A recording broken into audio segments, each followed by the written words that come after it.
Posta shqiptare nuk merr masa për të zgjidhur kaosin në pensionet, por ndalon mediat për të pasqyruar shqetësimin e të moshuarve.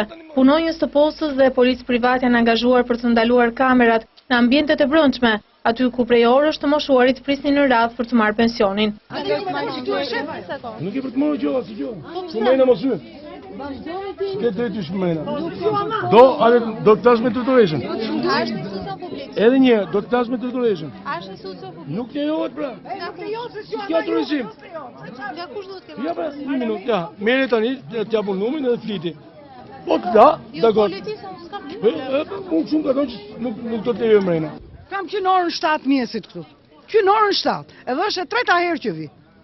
Edhe tallën me neve. Na thonë s'kemi leka, kemi këtë punë, po jo tallën me njerëz. Pas një dite pushim dhe në prag të fundjavës, zyrat e postës kanë qenë në kaos të plot. Radhët e të moshuarve kanë nisur që erët në mëngjes dhe vetëm pas disa orësh pritje, disa prej tyre kanë arritur të marrin në dorë pensionin.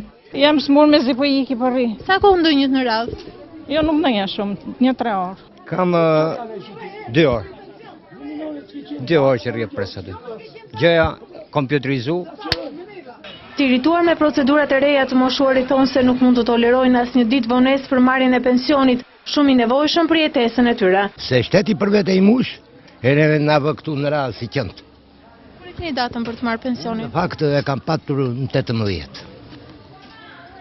Tash nuk di se kur do japën. E keni të domosdoshme pensionin? Po me se troj. E kam këtë domosdoshme se 100.000 lekë më bën vetëm pompa e azmës. E kam kaq të domosdoshme sa zbëhet.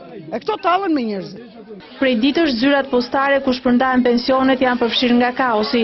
Pa aftësia për të menaxhuar informatizimin e këtij shërbimi që ka nisur nga Tirana, ka shkaktuar jo vetëm pak kënaqësi, por edhe vështirësi ekonomike tek qindra pensionistë.